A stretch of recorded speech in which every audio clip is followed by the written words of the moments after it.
하나님은 살아계십니다. 우리 주의품과 인사합시다.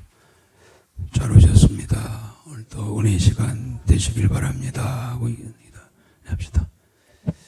오늘은 우리 서선지서가 12권이죠. 서선지서 12권 중에 7번째인 이 나훔서를 함께 보면서 함께 은혜 받는 그런 시간을 갖도록 하겠습니다. 이 나훔서는 나훔서 처음 들어본 분도 있을 거예요. 나훔이라는 선지서 있었나? 라고 생각하실 분도 있을 것 같아요. 이 나훔서는 3개장으로 되어 있죠. 거의 이야기가 되지 않는, 설교의 본문도 되지 않았던 그러한 아주 숨어있는 그러한 책이죠. 또 그러다 보니까 나훔 선지자가 누구지? 나훔 선지자도 있었나? 뭐 이렇게 할 정도로 잘 소개되지 않는 그런 책이라고 할 수가 있는데요. 그러나 오늘 우리가 이 나훔서를 통하여서, 이 나훔 선지자를 통하여서 이 시대에 또 우리에게 주시는 하나님 음성을 듣는 그런 시간들 되어지기를 주의 이름으로 축복합니다. 이 나훔서는 그동안 이스라엘 백성들 한 100여 년 동안 이 압제하고 괴롭혔던 아수르에 대하여 멸망을 선포하는 그러한 내용의 책입니다. 나홈이라는 이름의 뜻이 이로자라는 뜻이죠. 그래서 이 아수르에 의해서 한 100년 동안 이스라엘 백성들이, 택한 백성, 하나님의 백성들이 얼마나 압제를 당하고 괴롭힘을 당했는지, 그리고 이 아수르는 우리가 아수르 하면은 이 기억나는 왕이 누구일까요? 사네립이라고 하는 왕이에요.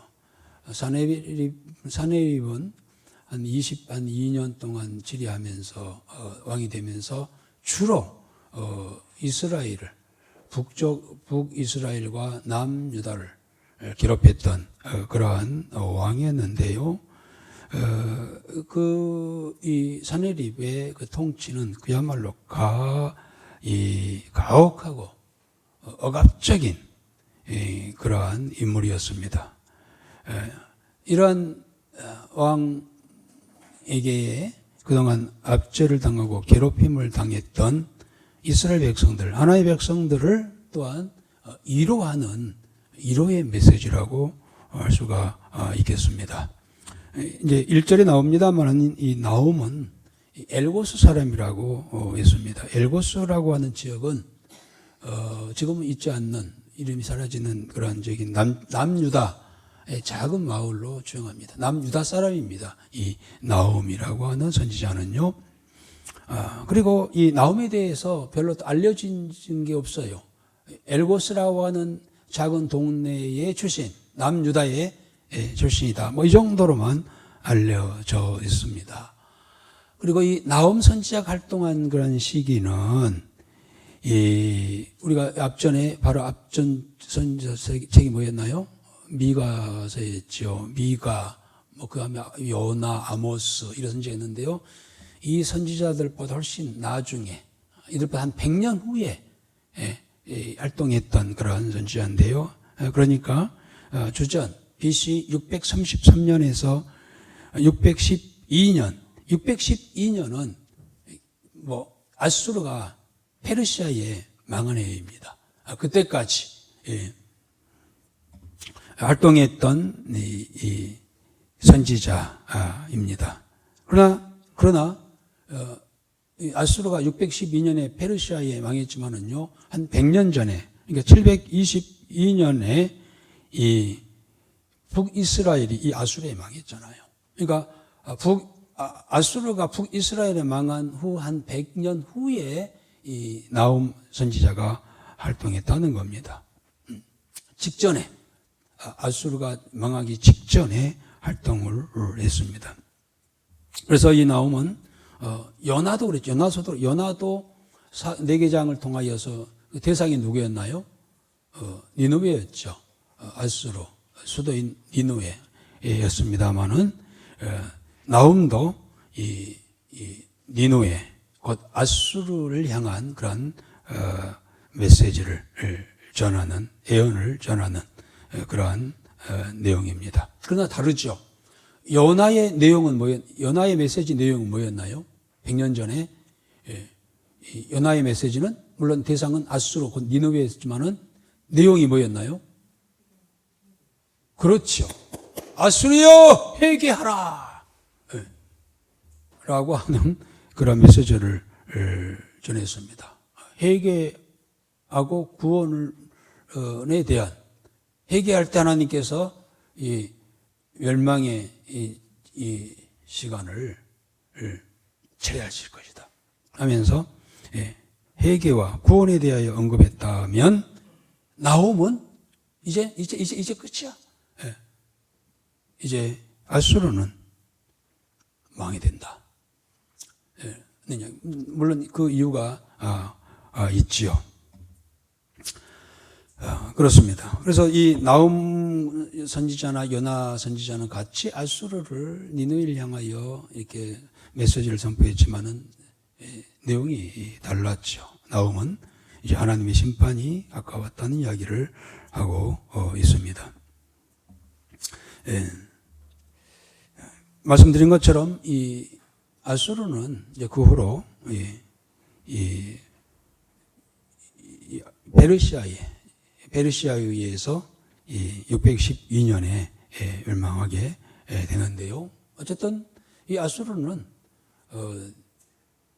그가 722년에 북이스라엘을 멸망시키는 그런 일을 했습니다. 어떤 면에서는 하나님의 도구로 사용되어질 때도 있었지만은 이제는 결국 그 아수르도 하나님의 심판을 받게 될 것을 이야기하고 있습니다.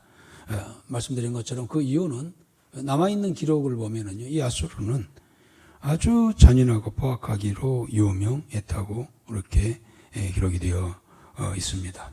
그러나 그러한 아수르를 향하여 나홈은 주저하지 아니하고 다음 대학의 멸망의 하나님의 심판의 메시지를 그렇게 전하고 있습니다. 나홈은 이 하나님의 백성들을 대적하는 그런 아수르 족속들에 있어서 하나님의 심판이 임하게 되지만 동시에 모든 선지자들이 다 그렇죠.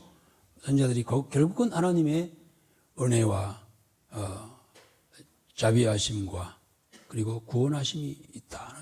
희망의 메시지를 전하고 있습니다만은 역시 나홈 선지자도 택한 하나님의 백성들은 하나님의 은혜로 말미암아 다시 구원받게 될 것에 대하여 1장에서부터 메시지를 전하고 있습니다. 오늘 1장은 15절까지 있지만은요, 우리 주보를 보시면은 세 단락으로 나누어졌습니다. 우리 단락을 구별하면서 보시면은 또 이해가 되리라 생각해서 단락으로 이렇게 나누어 놓았습니다. 1절은 이 나홈이 누구인가 서론 부분이라고 한다면 2절부터 8절까지는 하나님에 대하여 하나님은 선하시고 공의로우신 하나님이시다 라는 이야기를 하고 있습니다.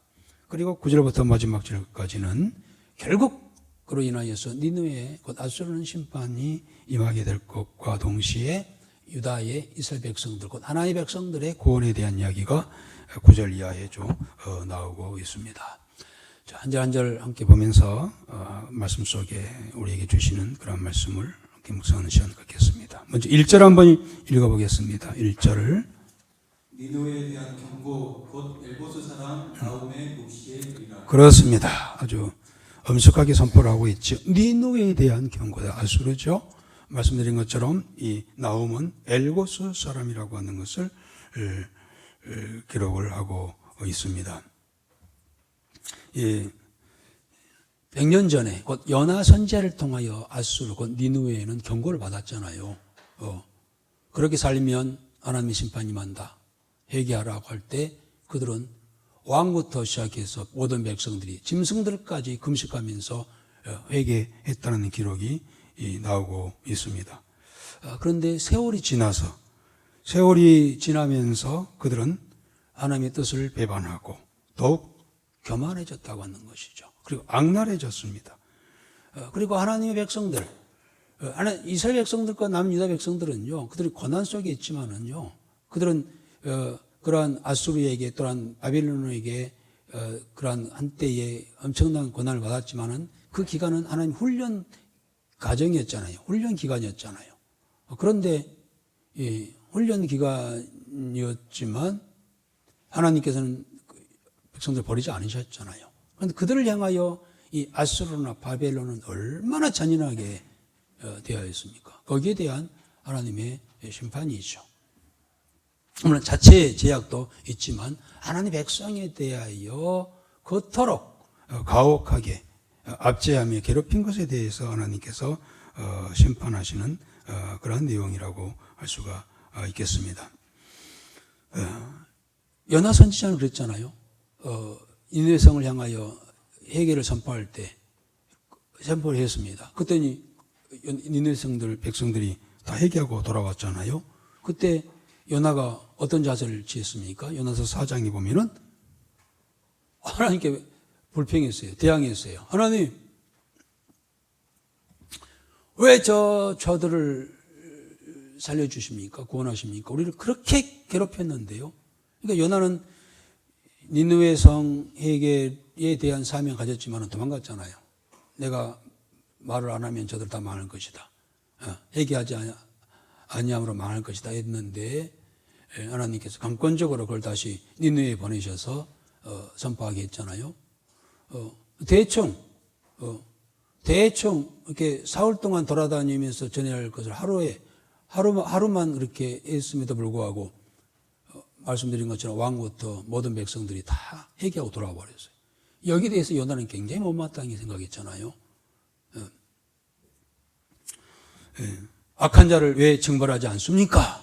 라는 요나의 변이었습니다.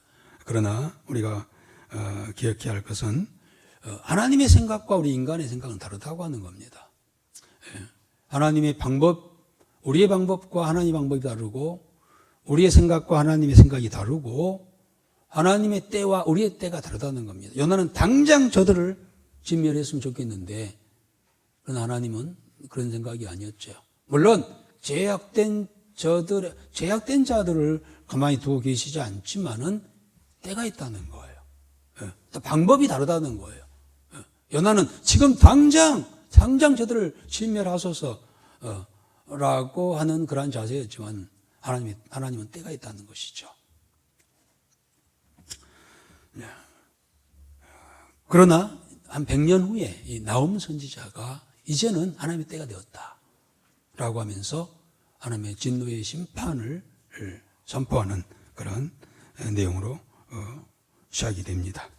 자, 그러면 왜 니느웨가 아수르가 심판을 받게 되는가? 우리 2절부터 8절까지는요. 하나님의 선하시고 공의로우신 하나님에 대한 이야기인데요. 2절에는 니느웨가 심판받아야 할 수밖에 없는 그 이유에 대해서 이야기를 하고 있습니다. 한번 읽어보겠습니다. 2절. 여호와는 질투하시며 보복하시는 하나님이시니라. 여호와는 보복하시며 진노하시되 자기를 거스르는 자에게 여호와는 보복하시며 자기를 대적하는 자에게 진노를 품으시며. 그렇습니다. 크게는 두 가지 나오고 있어요. 자기를 거스른 자에게 하나님께 보복하시고 자기를 대적하는 자에게 진노를 하신다. 하나님은 그렇습니다.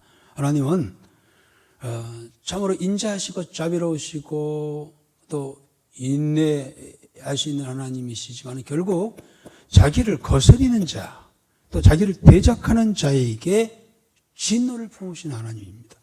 다시 말하면 아수르, 니느웨는 그러한 백성들이었다고 하는 겁니다. 하나님을 거스리는, 하나님을 대적하는 그러한 자였다고 하는 겁니다. 그래서 하나님께서는요, 가장 싫어하는 것이 죄입니다. 죄를 짓게 되면은 하나님께서는 어떤 죄 짓는 것에 대하여, 죄 짓는 대상들에 대해서 질투하신다는 거예요. 질투한다니까 좀 우리가 일반적으로 질투하면은 나쁜 그런 행동이라고 하겠지만은요, 여기서 하나님의 이 질투라고 하는 것은요, 하나님 열심을 이야기하고 있어요. 죄악을 짓는 저들을 그냥 둘 수 없다는 거예요. 질투할 정도로. 왜냐하면은 죄 짓는 자들이 누굽니까? 사실은 하나님의 백성이에요. 아수르 백성? 하나님의 백성이에요. 사실은 모든 인간은 하나님의 백성인 줄 믿습니다. 이스라엘 백성만 하나님의 백성이 아니에요. 단지 이스라엘 백성들은 먼저 선택된, 먼저 하나님께 돌아온 백성이었지, 야스루 백성들은 앞으로 돌아올 백성이에요. 누구나 이 세상의 모든 사람들은 하나님의 백성이에요. 그런데 하나님의 백성이 될 자들이, 하나님 백성이 된 자들, 이스라엘 백성, 유다 백성들이죠. 하나님 백성 된 자들이 죄를 지을 때는요, 가감하게 더 하나님께서 단호하게 심판하시지만, 그 역사가 언제 이스라엘 역사, 유다 역사 아닙니까? 선지자들이 하는 이야기 아닙니까? 먼저 하나님 백성 된 자가 그토록 악한 일을 당하니 하나님께서 질투하는 마음으로 가만두지 않고 심판하신다는 이야기죠. 그런데 반면에 아직 돌아오지 않는 아수르, 아직 돌아오지 않았어요. 그런데 돌아와야 할 자들입니다. 하나님의 백성입니다. 그들이 하나님께 돌아와야 되는데 제 약속이 있으니 하나님께서 마음이 얼마나 답답하시겠어요. 질투하실 정도로 그들을 향하여 진노하신다는 겁니다. 그 과정에서 하나님께서 그 과정에서 회개하는 자는 용서의 가능성이 열려 있지만 회개하지 않는 자들에게는 하나님의 그런 사랑의 법을 무시하는 자들이기에 철저히 거기에 대한 심판이 있을 것에 대한 이야기하고 있습니다. 돌아와야 할 하나님의 백성 아수르가 오히려 자기를 거스리는, 하나님을 거스리고 하나님을 대적하는 일을 하였기에 하나님께서는 진노의 심판을 하실 수밖에 없다라고 이 나훔 선지자는 이야기를 하고 있습니다. 그러면서 계속 하나님은 이 죄에 대해서 벌하신 하나님인 것을 또 좀 이야기를 하고 있죠. 3절, 6절까지입니다. 여호와는 노하기를 더디하시며 권능이 크시며 벌받을 자를 결코 내버려 두지 아니하시니라. 여호와의 길은 회오리 바람과 광풍에 있고 구름은 그의 발에 티끌이로다. 그는 바다를 꾸짖어 그것을 말리시며 모든 강을 말리시나니 바산과 갈멜이 쇠하며 레바논의 꽃이 시드는도다. 그로 말미암아 산들이 진동하며 작은 산들이 높고 그 앞에서는 땅 곧 세계와 그 가운데 있는 모든 것들이 솟아오르는도다. 누가 능히 그의 분노 앞에 서며 누가 능히 그의 진노를 감당하랴. 그의 진노가 불처럼 쏟아지니 그로 말미암아 바위들이 깨지는도다. 그렇습니다. 하나님은 나홈이 이야기하였지만은 하나님은 노하기를 더디하시고 권능이 크시며 벌받을 자를 결코 내버려 두지 아니하신다. 하나님은 그와 같이 잠처럼 노하지 아니하신 분이시죠.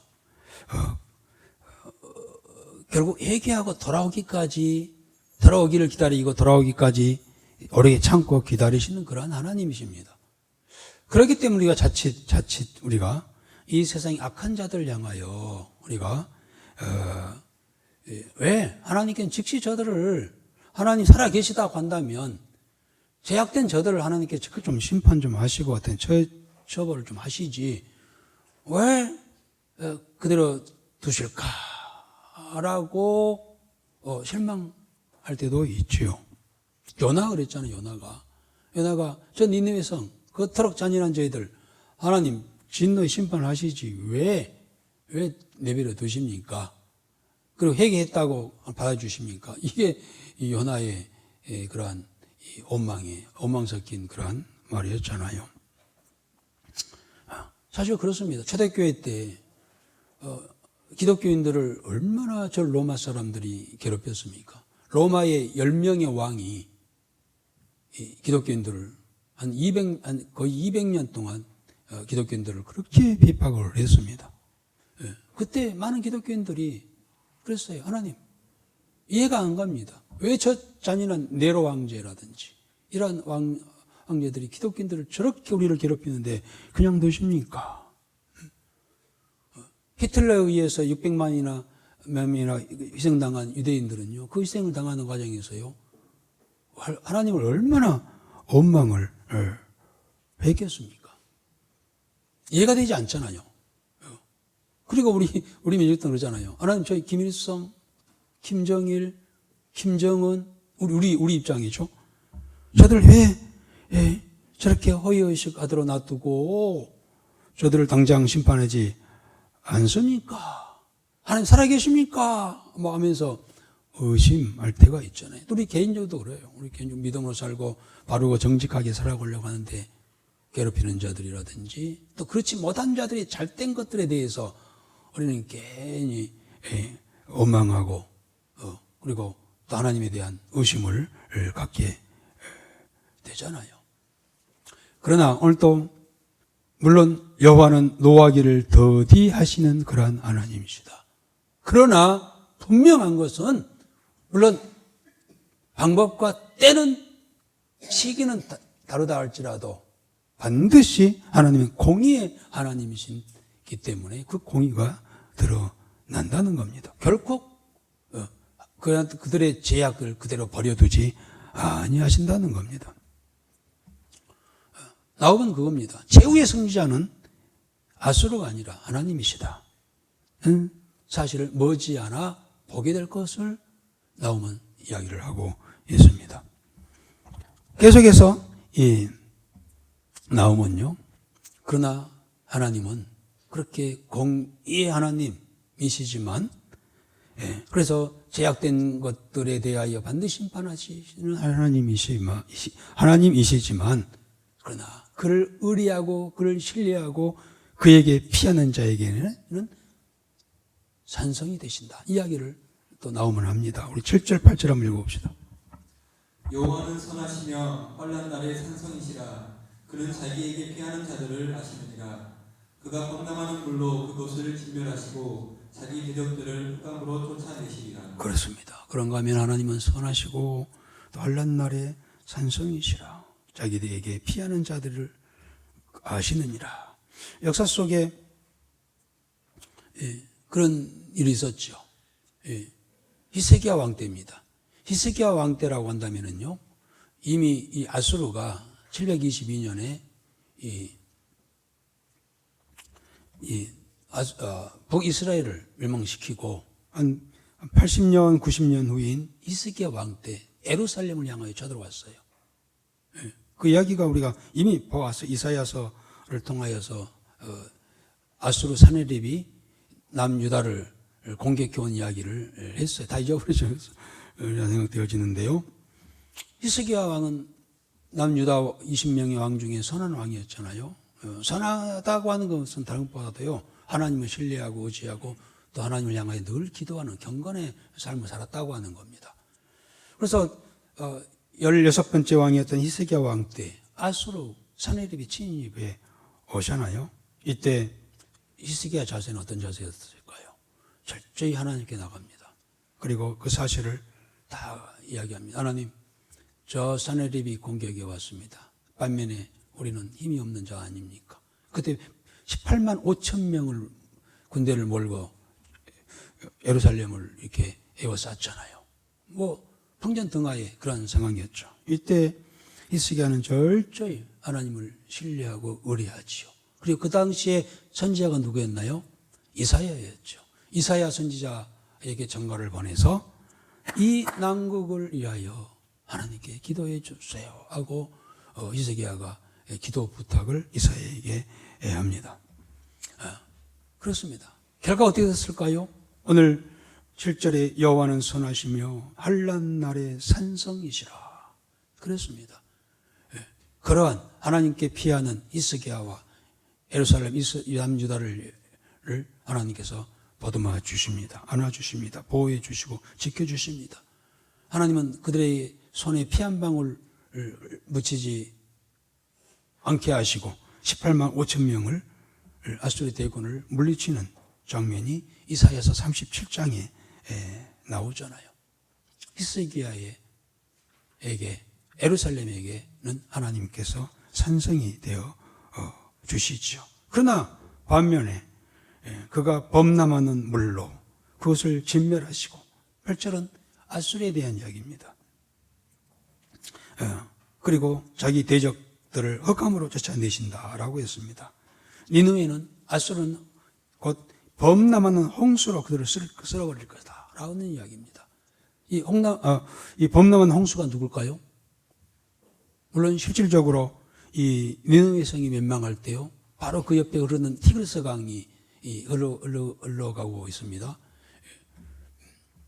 그러니까 이 아수르가 지금 시리아, 이라크 그쪽이에요. 티그리스, 유프라데스 강, 티그리스 강이 흘러가고 있는데요. 이 니느웨는 이 티그리스 강 강가에 있지요. 니느웨가 망할 때 이 티그리스 강이 범람하여서 성벽이 완전히 무너지는 그런 역사적인 그런 사실도 합니다만은, 그러나 그것도 있지만은 실질적으로 그렇습니다만은 범람한 홍수는요 페르시아입니다. 강력한 힘을 가진 이 페르시아 신흥 국가, 북쪽의 아수르, 남쪽의 강대국이 누구였나요? 어디였나요? 애굽이었잖아요. 애굽과 아수르를 한꺼번에 진멸시켜버리는 이 페르시아가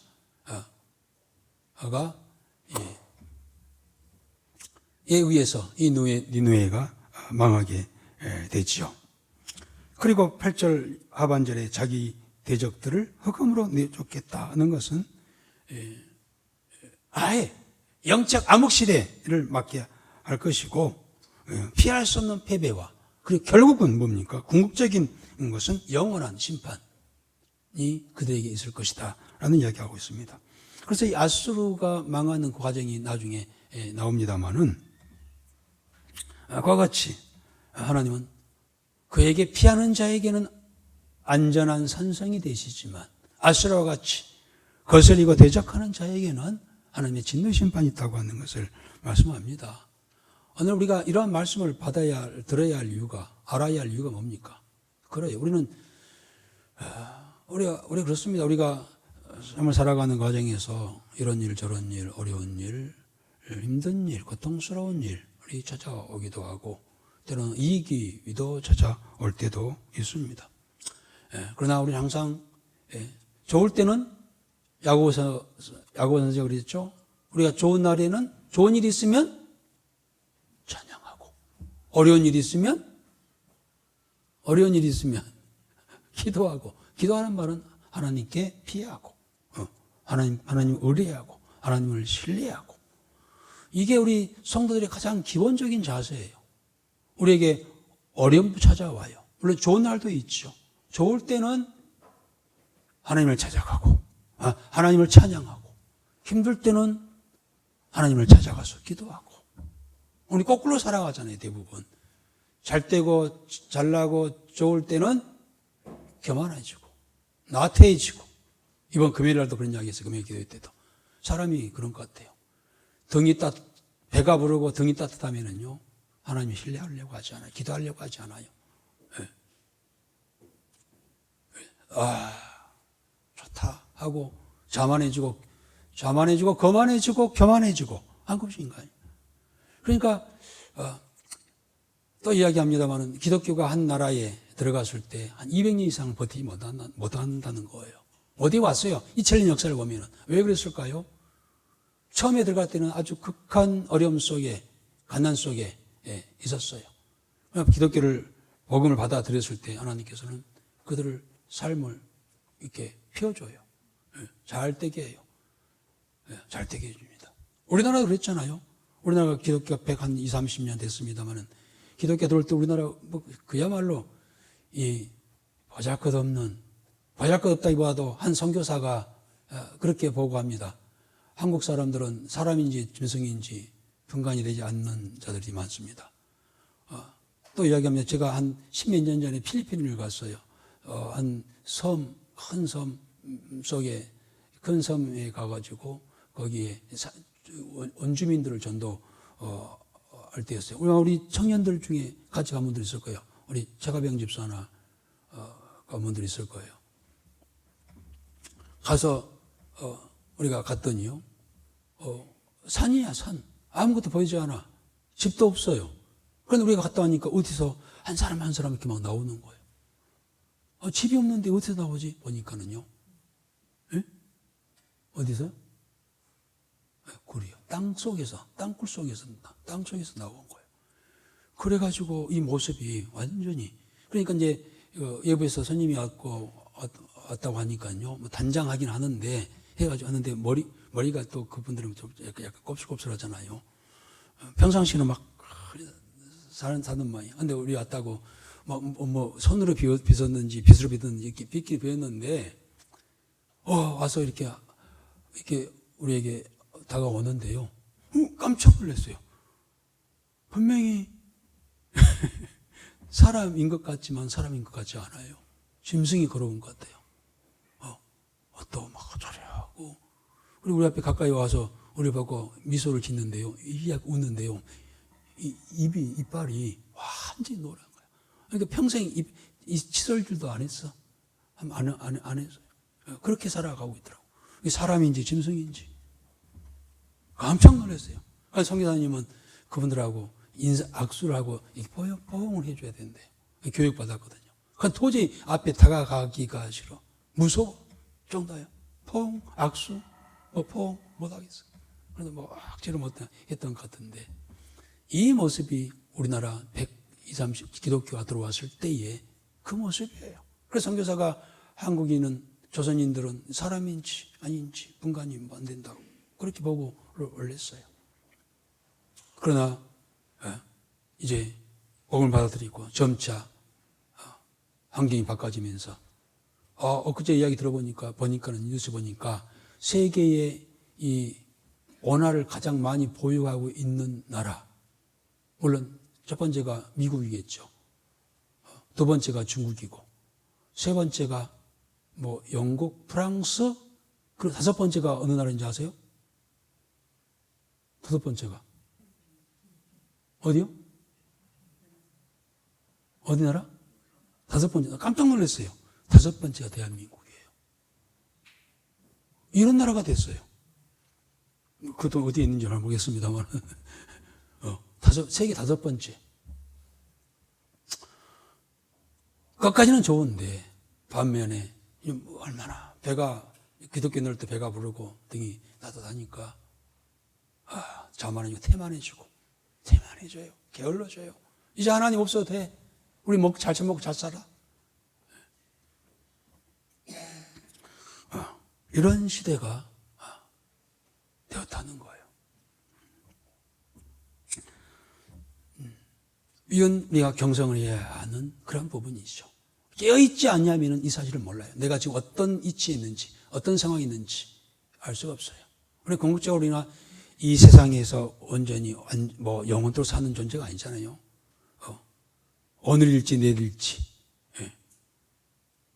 이 하루도 무슨 일을 당할 줄 누구도 모르잖아요.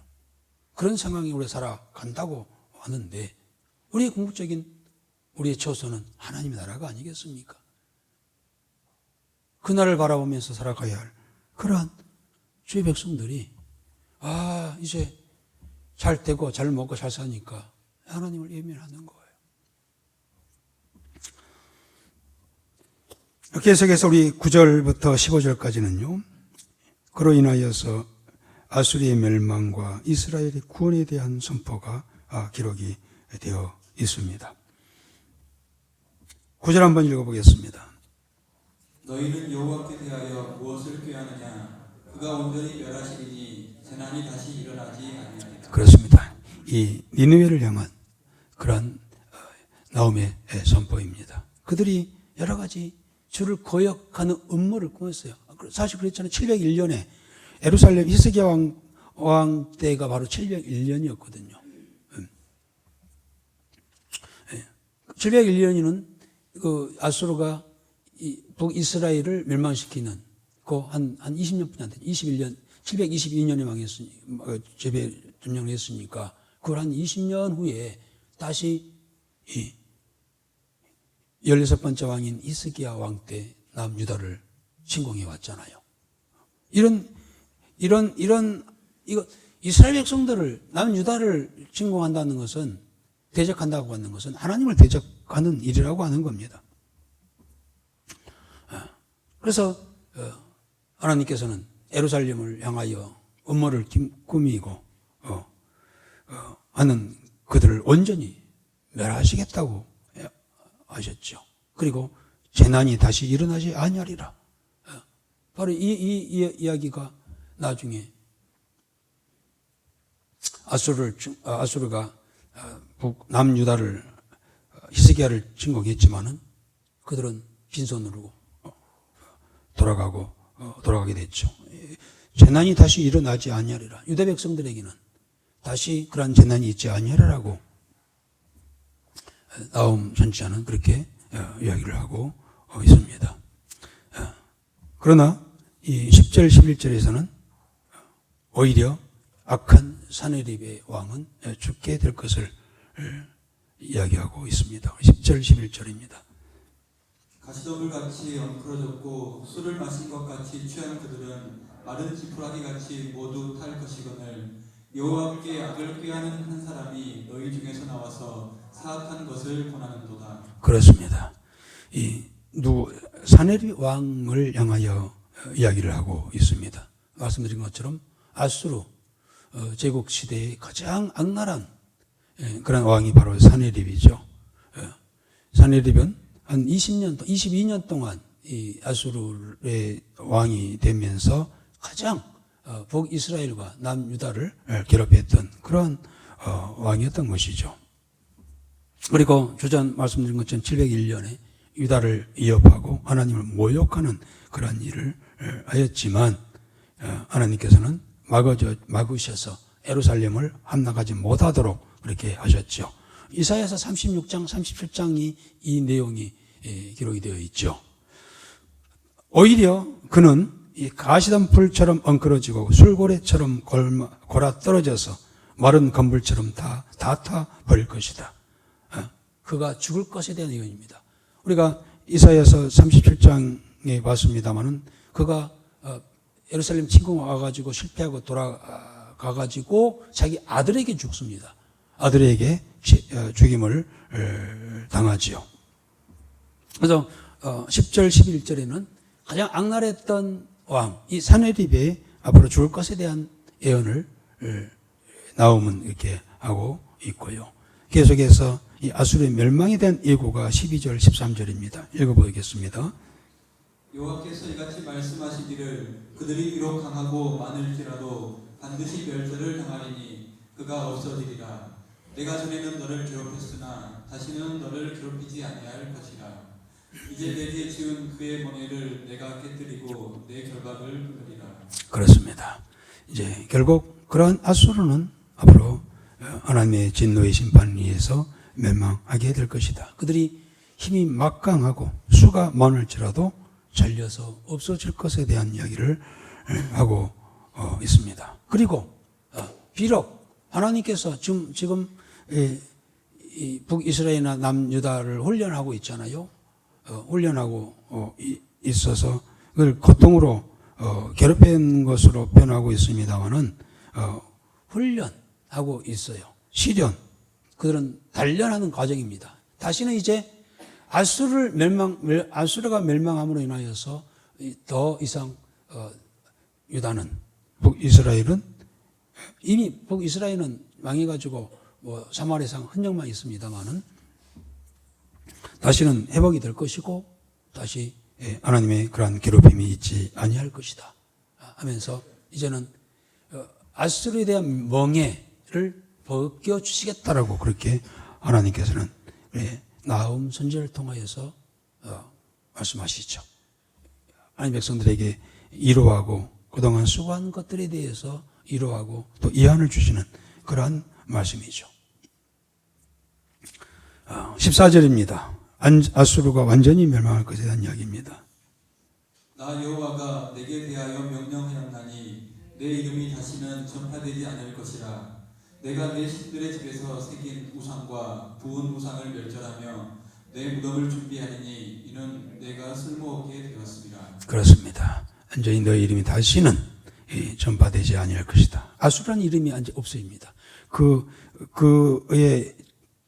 그들을 이을 우손들, 자손들을 아예 없애겠다라고 그렇게 말씀합니다. 그리고 그들이 생겼던 산당에서 새겨진 많은 신상과 우상들을 다 부숴버릴 것이고, 그리고 그게 잔재가 바로 이 하나님의 진노의 심판이 그곳에 있었다고 하는 것을 증거할 것이다 라고 하는 이야기를 하고 있습니다. 이야기가 이 사네립의 왕의 죽음에 대한 이야기가 열왕기하 19장에 나왔죠. 이거 한번 읽고 넘어가겠습니다. 열왕기하 19장 36절 37절 읽어봅시다. 아수르 왕 사네립이 떠나 돌아가서 니느웨에 거주하더니 그가 그의 신 니스록의 신전에서 경배할 때에 아드람멜렉과 사레셀이 그를 칼로 쳐 죽이고 아라랏 땅으로 그들이 도망하매 그 아들 에살핫돈이 대신하여 왕이 되니라. 그 아들에 의해서 죽었다는 이야기가 열왕기하에 기록이 되어 있습니다. 그리고 이 예언은 에스겔 때에 에스겔 선지자에 의해서 다시 이야기가 되어집니다. 에스겔은 가장 하나님의 보좌 앞에까지 간 그런 선지자였습니다만은 또 가장 아주 지옥이죠. 가장 지옥까지 갔다 이게 보았던 선지자가 에스겔입니다. 저는 개인적으로 에스겔의 말로 그의 이 영안이 가장 그의 영안 그의 영성이 그 어떤 선지자보다 아주 더 크고 넓었던 그러한 이 선지자라고 저는 개인적으로 그렇게 생각하고 있습니다만은 그렇습니다. 에스겔은 가장 가까이 하나님의 앞에 갔던 그런 자였고 또 반면에 죽은 자들의 세계 그 지옥이죠. 지옥까지 가서 그저 봤던 그러한 선지자인데 바로 이 32장 에스겔 32장에서 2장 22절부터 23절에 이 아수르가 망해가지고 어디에 있는가에 대한 이야기를 하고 있습니다. 읽어봅시다. 거기에 아수르와 그 온 무리가 있으며 다 죽임을 당하여 칼에 엎드러진 자라. 그 무덤이 그 사방에 있도다. 그 무덤이 무덤이 깊은 곳에 만들어졌고 그 무리가 그 무덤 사방에 있으며 그들은 다 죽임을 당하여 칼에 엎드러진 자, 곧 생존하는 사람들의 세상에서 사람을 두렵게 하던 자로다. 그렇습니다. 이 땅에서는 사람들을 두렵게 했던 자들이었지만은 지금은 그의 무덤이 구덩이 깊은 곳에 만들어졌고 지옥이죠. 있었음을 에스겔은 보고 기록을 했습니다. 철저히 아수르가 패망하는 하나님의 진노의 심판에 의해서 멸망하는 그러한 모습들을 성경 곳곳에 우리가 찾아볼 수가 있습니다. 자, 이로 인하여서 우리 마지막 15절입니다. 읽어봅시다. 볼지어다 아름다운 소식을 알리고 화평을 전하는 자의 발이 산 위에 있도다. 유다야 내 절기를 지키고 내 소원을 갚을지어다. 악인이 진멸되었으니 그가 다시는 내 가운데로 통행하지 아니하리로다 하시니라. 역시 나훔도 우리가 앞전 선지서가 미가서였죠. 미가서의 메시지의 핵심이 뭐였습니까? 핵심이 그러므로 메시아가 오신다. 장소까지 5장 2절에 미가서 5장 2절에 베들레헴에서 그 메시아가 탄생하실 것이다. 아주 구체적으로 이야기했던 선지자가 바로 미가 선지자였지만요. 나훔 선지자도 오늘 15절에서 못지않는 그러한 메시아의 오심에 대한 이야기를 하고 있어요. 볼지어다 아름다운 소식을 알리고 화평을 전하는 자의 발이 산 위에 있도다. 누굽니까? 지금 이제 얼마 있지 아니하면은 이 화평의 소식을 전하는 아름다운 소식, 복음의 소식을 전할 그런 메시아가 오게 될 것이다. 라는 이 메시지를 나훔도 전하고 있습니다. 아수르의 멸망은 구약의 끝이라고 하는 의미가 있지요. 구약이 끝나고 이제 새로운 신약 시대가 은혜 시대가 돌아온다라고 하는 것을 나훔 선지자도 이야기하고 있습니다. 그때는 유다야 너의 절기를 지키고 너의 소원을 갚을지어다. 악인이 진멸되었으니 그가 다시는 너희 가운데로 통행하지 아니하리로다 하시니라 라고 그렇게 선포를 하고 있습니다. 말씀드린 것처럼 좋은 소식을 전하는 사람, 평을 알리는 사람, 산을 넘어서 달려오고 있다고 하는 겁니다. 메시아가 오실 겁니다. 그러면은 그 메시아를 맞이하고 그때부터 이제 평화의 시대, 은혜의 시대, 복음의 시대, 축복의 시대로 이제 가게 될 것이다. 그때 마음껏 하나님 앞에 절기를 지키고, 절기를 지킨다는 건 뭡니까? 예배 드리고. 우리가 지금 이 시대가 사실 그런 시대에 우리가 그것을 즐겨야 돼요. 누려야 합니다. 이 사실을 우리가 예수를 믿고 복음을 받으랬다고 한다면 이제는 우리 마음속에 늘 평안함이 늘 우리 평안함으로 기쁨으로 감사함으로 하나님 나라를 바라보며 소망하면서 마음껏 찬양하고 마음껏 예배드리고 마음껏 축복을 누리는 그러한 우리 시대에 살고 있고 그러한 축복을 누리며 살아가야 할 줄 압니다. 이야기를 이 바울은 로마서 10장에서 그렇게 이야기를 하고 있죠. 한번 읽어봅시다.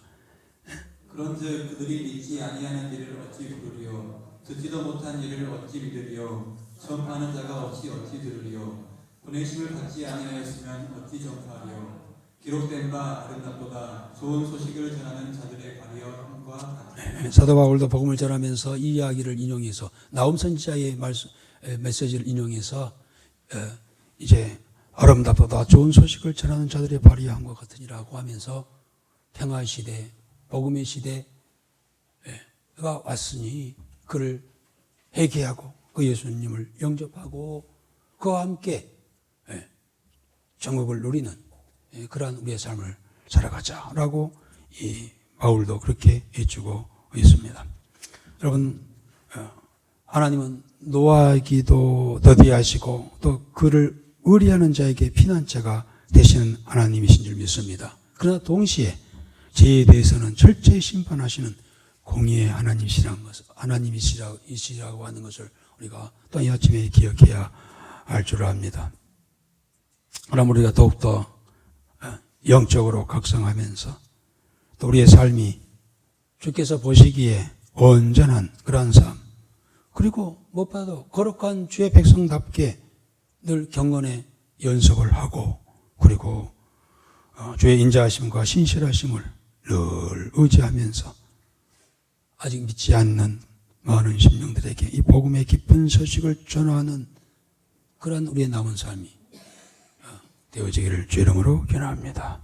아버지 하나님이 오늘 또 나음서를 통하여서 하나님의 어떤 분이신가를 다시 한번 알게 하여 주셨나이다. 하나님은 노하기를 더디하시고 또 그러나 그를 신뢰하는 자에게 피난처가 되신 하나님이신 것을 기억하고 늘 그를 앙망하며 그를 의리하고 그를 신뢰하고 그 앞에 나가게 하여 주시옵시고 우리의 삶이 주님 보시기에 온전하고 또한 죄의 백성답게 경건의 연설하며 거룩한 삶을 살아가는 저희들이 되게 하여 주시며 이 사실을 아직 알지 못하고 듣지 못하는 자들에게 전하며 살아가는 그런 우리의 남은 삶이 되게 하여 주옵소서. 예수님의 이름으로 기도드리옵나이다. 아멘.